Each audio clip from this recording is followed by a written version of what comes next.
Okay, we're back on. So they go on and they say, the alcoholic is like a tornado roaring his way through the lives of others. Hearts are broken, sweet relationships are dead, affections have been uprooted. Selfish and inconsiderate habits have kept the home in turmoil. We feel man is unthinking when he says that sobriety is not enough. Page 83. Yes, there's a long period of reconstruction ahead. We must take the lead. Remorseful mumbling that we're sorry won't fill the bill at all. We ought to sit down with the family and frankly analyze the past as we now see it, being very careful not to criticize them. Their defects may be glaring, but the chances are their own actions are partly responsible. I mean, somewhere I think it even says in here, I can't remember where, maybe with the family, that if you live with a crazy person, you become crazy. And since we have been crazy, there's no question that the people who live with us have had their own little crazinesses too. So we clean house with the family, asking each morning in meditation that our Creator show us the way of patience, tolerance, kindness, and love. The spiritual life is not a theory, we have to live it. So that's a living amend, and that's clearly what I've had to do with my wife and with my parents and with my children. It's not enough to say to them, I'm sorry for my attitude towards them or for my actions towards them. What I have to do is live differently. And so living amends are key. And what I'm finding these days is that when I work through amends now, as part of step 10, which I'll be discussing, I think, this afternoon, is that my amends are almost always living amends. I know enough now to say I'm sorry if I've done something, or I know enough now to make up for anything. If I've done anything wrong, I know how to make up for it right away. I don't even pause.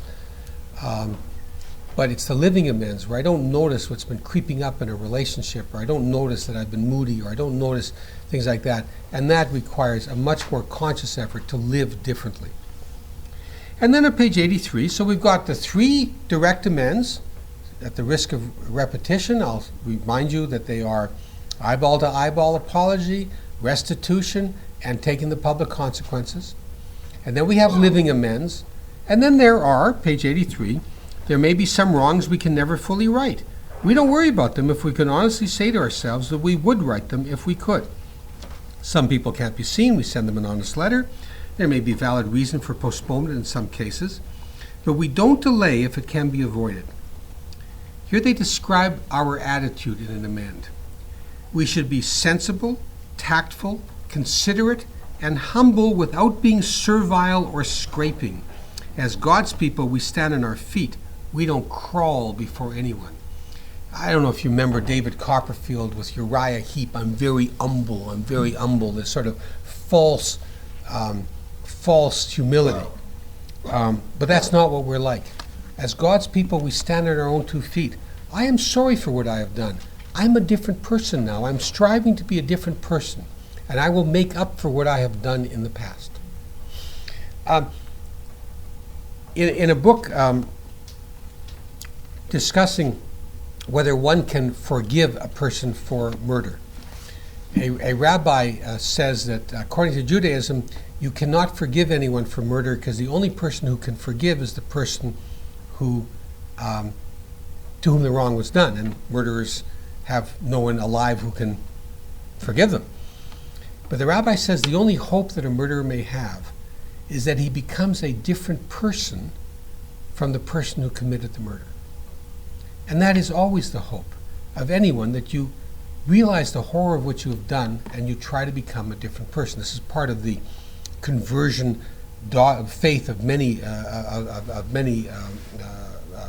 faiths. In our program, we have the opportunity to become different people by making amends. We can become different at any time through this process. And it's a gift that's given to us that isn't given to a lot of people, because we go through this process and we realize where we're wrong and we learn how to change ourselves, how we can change. It's absolutely remarkable and absolutely beautiful. And again, the change might be, I'm not going to be a victim anymore. You know, people say, well, the first amend I have to make to is myself. And what they mean by that is they have to learn to say no. They have to learn to say, you know, I can't do this for you. Because a lot of us have been enablers in our life and have done things for people that don't have to be done. I find it much more valuable, rather than saying I'm making an amend to myself, to think of the effect of my actions on other people and to think about making an amend to them. If I do my daughter's schoolwork, then I'm harming her ability to learn something. And rather than saying, well, I got to make an amend to myself, I just won't listen to her anymore, I'm just too nice and I don't want to be nice anymore, which isn't a particularly healthy thing to say, I think. It's easier for me to say, I'm going to give her an opportunity to learn by refusing to do her homework for her. I'm going to give an opportunity for this person to become a better person by refusing to let this person run over me. And if you look at the other person rather than yourself, your motives will be far better to understand than if you look at yourself. Because sometimes making an amend to yourself can get you into a lot of self-pity and selfishness. Not always, but it can. Yes, there comes to be a reasonable time when you should take a bath with candles and incense, or when you need time to yourself, just to yourself. Why do you need that? Not because you deserve it, but because your job is to be of maximum helpfulness to others. And sometimes people need to recharge their batteries in order to be of maximum helpfulness to others. You have to be in fit spiritual condition. If you look at it that way, it seems to me you get the flavor of what the big book is about. Because the big book is all about other people, not about yourself. Your job is to be of helpfulness to others, not to yourself. It's not a selfish program. It is a selfless program. It is all about being helpful to others. Because if you think about yourself, you're going to end up dying. You're going to end up relapsing. So do your best not to think of others. But don't forget that sometimes helping others means not letting them do any more harm. Speaking up, not being dishonest, and saying things that have to be said. Just on the concept of being servile and humble and scraping, I think it's a great Jewish joke that sometimes people laugh at and sometimes they don't. It's got a particular aspect to it which may be cultural, I don't know. But here's the joke at any rate. In the old shtetl, the old towns like where Tevye, the fiddler on the roof, lived, old Russian town, there's a small synagogue. And it's the high holy days, Yom Kippur, the highest holy day in Jewish life, where Jews all over the world, religious ones anyway, I don't, but religious ones ask forgiveness from God. And in this small little synagogue, the rabbi suddenly says, God, before you I am nothing, I am nothing. And he falls flat in his face. He says, I am nothing, I am nothing. And the richest man in town gets up. He says, God, before you I am nothing, I am nothing. And he falls flat in his face, I am nothing, I am nothing. The town beggar gets up. And he says, God, before you I am nothing, I am nothing. And he falls in his face, I am nothing, I am nothing. And the rich man leans over to the rabbi and whispers to him, pointing to the town beggar, says, look who thinks he's nothing. Think about it. See, it's only, I mean, in some cultures they'd laugh a lot louder than that. I mean, the idea is, because not everyone gets it, I mean, really, I have found this, not everyone gets it, is, look who, such a small person has the gall to think, to say to everyone that he's nothing. Only the big people have the right to say we're nothing. You know, that's really the effect of the joke. Yeah. And that's false humility, right? And actually, Bill has a wonderful essay on guilt. I think it's on guilt, in which he says that pride and guilt are two sides of the same coin. To say I'm the best is hardly different from saying I'm the worst. They both mean I'm exceptional. You know? And he says, you got to be in the middle here. No one's the worst and no one's the best. We're all the same people. And that's one thing that this whole Step 9 teaches us, is that we're all God's people. We stand on our own feet. We're responsible for our actions, and other people are responsible for theirs. And how they react to me is their responsibility, not mine. I'm now living God's life. I'm living according to the dictates of my higher power. Now, page 83, come those promises. Here are the promises. Here are the fantastic promises that we've been looking for. Halfway through, if we're painstaking about this phase of our development, we will be amazed before we are halfway through. Halfway through step 5, we will be amazed. We're going to know a new freedom and a new happiness. There's a promise. We will not regret the past nor wish to shut the door on it. Now, this is really important. All the horrible things that have happened to us in our lives now become things that we do not regret, but actually become the things with which we can help other people. Later on in the big book says, our darkest past becomes our most useful possession. We can now bring to others our experience and say, we've overcome this. I've overcome this. I don't need over this. This horrible thing happened to me. I mean, I have friends who have suffered the most horrible kind of abuse who are able to say to someone who's whining in a pity pot, hey, I had it worse than you and I'm not crying and I'm not eating over it. Work these steps and you'll have the same thing. I can't say that, but they can. Because nothing really horrible has ever happened to me. Although I've got to tell you, I once, there's some people who remember the Friday noon meeting. It was a wonderful meeting, and we used to go out for lunch afterwards. And we went to a meeting once when we had lunch after the meeting, an abstinent lunch, and we were all talking about how we felt during that meeting, and it turned out each one of us was sorrier for someone else than we were for ourselves. We'd all been talking about sad things that were going on in our lives. It was one of those meetings. And it was almost like a daisy chain where we all felt sorry for someone who felt sorry for someone who felt sorry for, and it all sort of came around. There wasn't a person in there who someone didn't feel sorrier for than for himself or herself. Because it's all a matter of attitude. You know, I once spoke at an OA convention. Well, I did speak 4 days after my mother died. Now, my mother and I had an incredible relationship, over our entire life, but in the last number of years especially. But when she died, she was ready, I was ready. There was nothing left unsaid between us. But I remember after I spoke, and I had mentioned it towards the end of my speech, that my mother had died, and just earlier. And someone came up to me and said how brave I was in speaking.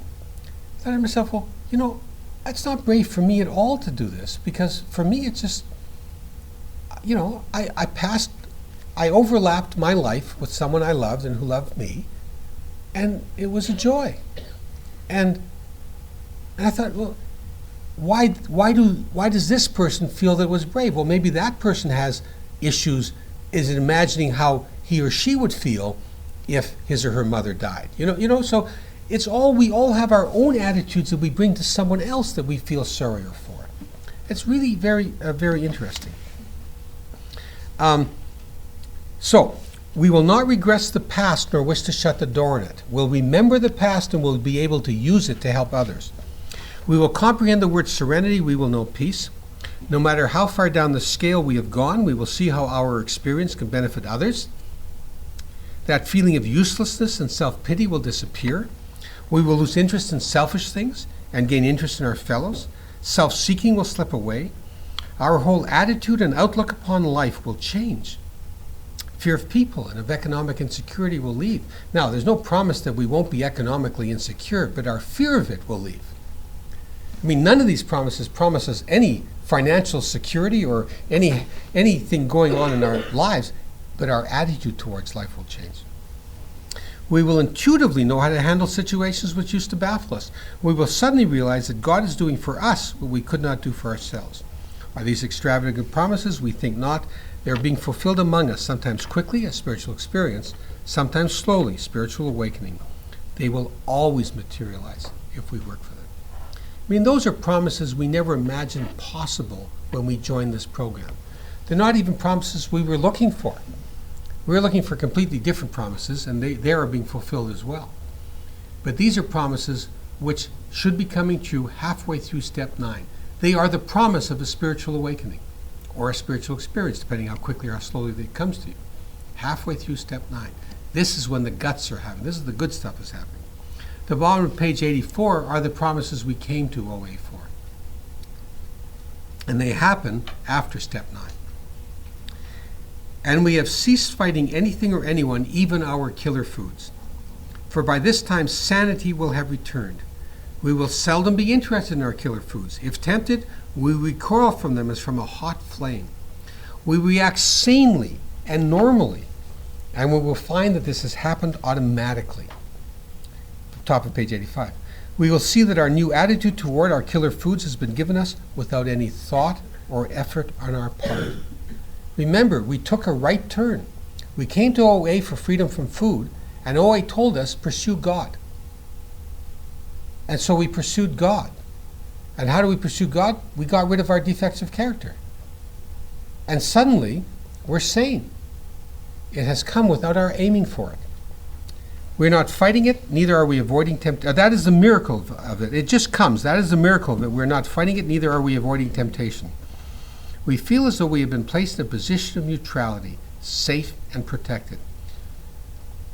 We haven't even sworn off. Instead, the problem has been removed. It does not exist for us. We're neither cocky nor are we afraid. That is our experience. That is how we react, so long as we keep in fit spiritual condition. Now, that last sentence requires a lot of discussion. So I'll leave it there for the moment in terms of that last sentence. But we have recovered by now. By the end of step 9, the guarantee is that we have recovered. And my answer to anyone who says I've done step 9 and I haven't recovered is, clearly you haven't done step 9. There's something left. Maybe you left something out at step 4. Maybe you left something out at step 5. Or maybe there's an amend that you haven't made that you should be making. But there's something you're missing, because this is guaranteed to you. And that's what OA stands for, that guarantee. We stand for the guarantee that the 12 steps give us the recovery. So if it's not working for you, you're missing something in the steps. I'm not blaming you. I'm not saying it's anyone's responsibility. I'm saying look at it from that direction, and you'll find guidance as to what you should be doing and what you've left out. Now, the big book says that's how we react so long as we keep in fit spiritual condition. So we have recovered. How do we keep the recovery? Many of you may be familiar with what is attributed to Dr. Bob. Clean house, trust God, help others. Actually, somewhere in the book, there is actually a picture of a prescription pad with Dr. Bob's signature. To alcoholics, prescription for alcoholics. Clean house, trust God, help others. I don't know whether it's a real prescription pad or someone made it up, but whatever it is, that is supposedly what Dr. Bob said. Step 10, clean house.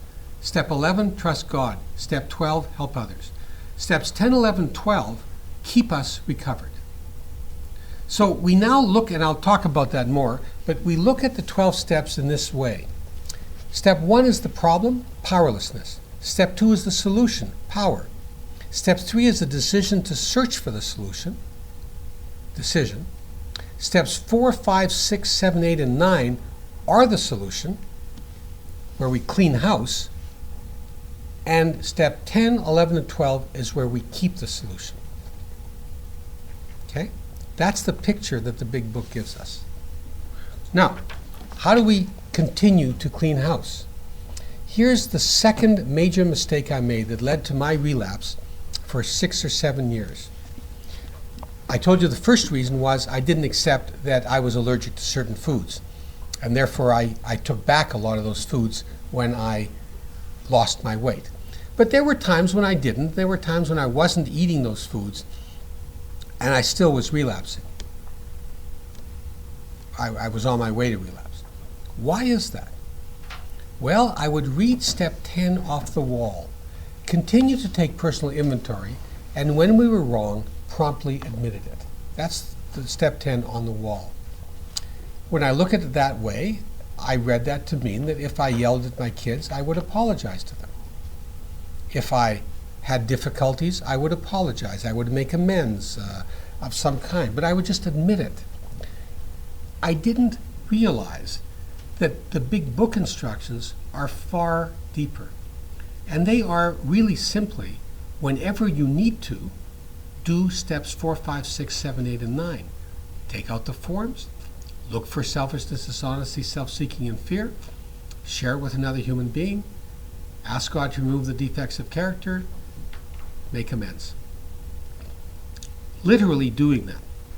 Now, it's a step 10 and not a 4, 5, 6, 7, 8, 9, because after step 9, we have recovered. So we're in recovery, we have recovered, so we're doing step 10s now, we're not doing step 9s.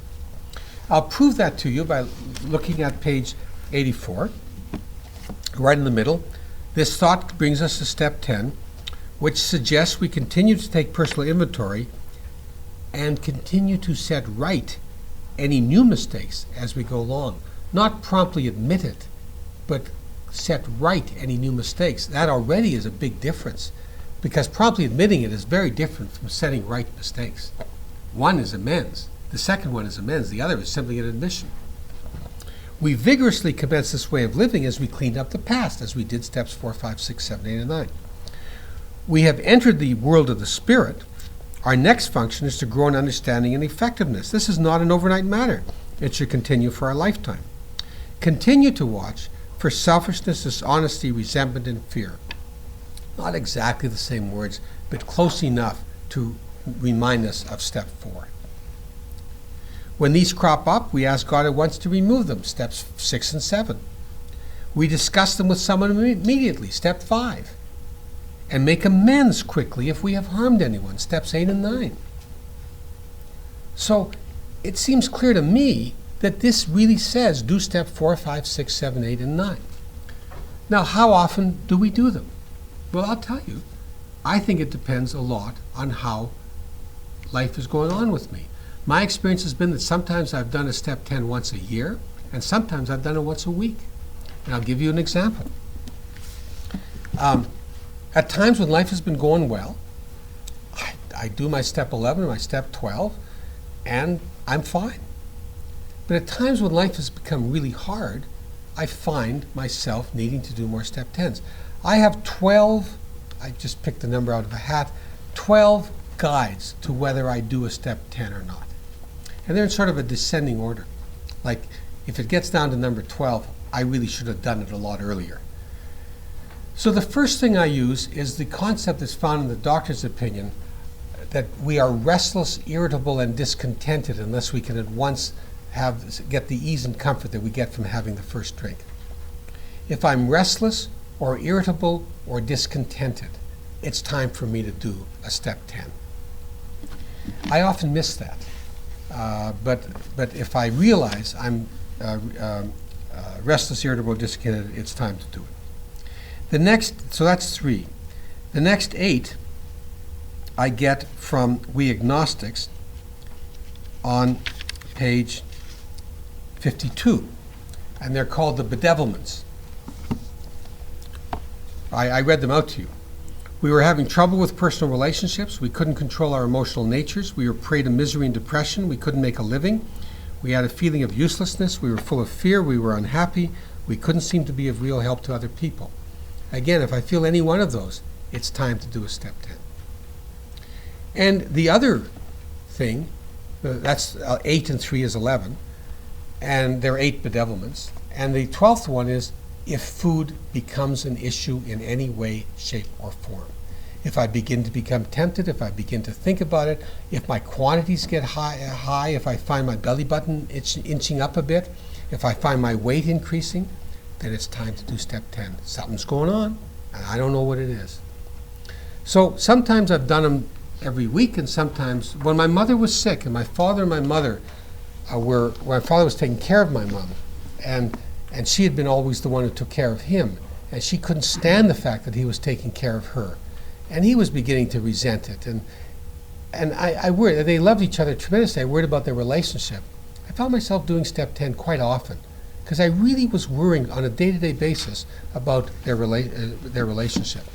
Now, I wasn't doing a step 4, 5, 6, 7, 8, and 9, but let's say the last step 9 I did was on, let's just say January the 1st of 2009. And today is what? It is March 28th, 2009. There have been 3 months of past now since I last cleaned up my past. I have 3 months of a past, P-A-S-T. Maybe there's stuff that has happened that I have to clean up for those 3 months. So that's what a step 10 is. And I literally will take out the forms Well, I've memorized them so that I really just write on a blank piece of paper, but I take out the forms and I do step 10s. I also have found that I do step 10 in some other situations. Oh, by the way, there is a 13th one, and that is if my children, my sponsees, or my wife tell me it's time to do a step 10, then it's really time to do a step 10. And sometimes they have had to do that. Sometimes I do step 10 a lot later than I should be. This was a revelation to me. I had never realized, and this came from Blaine. I was listening to a tape of his where he said step 10 is in fact steps 4, 5, 6, 7, 8, and 9 done in the context of recovery. A complete revelation to me. Up until that time, I just apologized for anything I'd done. And I didn't get to the root causes, and I didn't learn how to make amends, or I didn't make the living amends that I had to make to deal with the situations. And that's one of the reasons I relapsed, is that life began to be too hard on me. And I didn't make any inventory. Then I'd relapse, then I'd start the steps over again, and then I would do steps 4, 5, 6, 7, 8, and 9, and I'd feel great. The promises would come true. Then I'd go on for a while, life would get hard, I wouldn't do step 10, I'd relapse. Then I'd do 4, 5, 6, 7, 8, and 9, I felt great.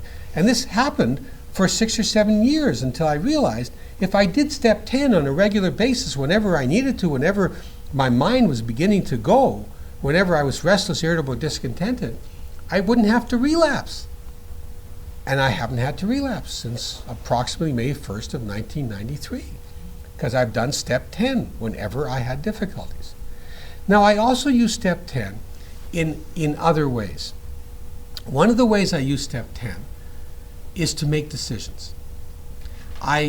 If I have major life choices to make or major or difficult decisions to make, I will put them down as a step 10 resentment on a step 10 resentment list and try and figure out where my motivations are bad in respect to these decisions and where they're good. Often, like I told you, I'm now a mediator, but I was a lawyer, a litigation lawyer for many years. I wasn't always very happy in my work. Sometimes I really didn't enjoy it. And I would do step 10 in my work. And it would come to selfishness. I want all my work to be 100% fulfilling. Dishonesty. No work is 100% fulfilling. Dishonesty. It gives you the opportunity, being self-employed, the opportunity and the financial security that you need in order to help people in OA and do all kinds of other volunteer work that you do. Dishonesty. What the hell are you complaining about? I mean, it was as simple as that. And I learned to accept, and my attitude to my work changed. And suddenly I was more willing to do that work. As life became more interesting, I was given some cases that allowed me to mediate rather than to litigate, as I began to be able to help people resolve cases rather than help create conflict. I began to see another path. And so I would put down other alternatives on my step 10 list. I'm not happy with my work. There are alternatives. And I'd put down sometimes mediation as an alternative.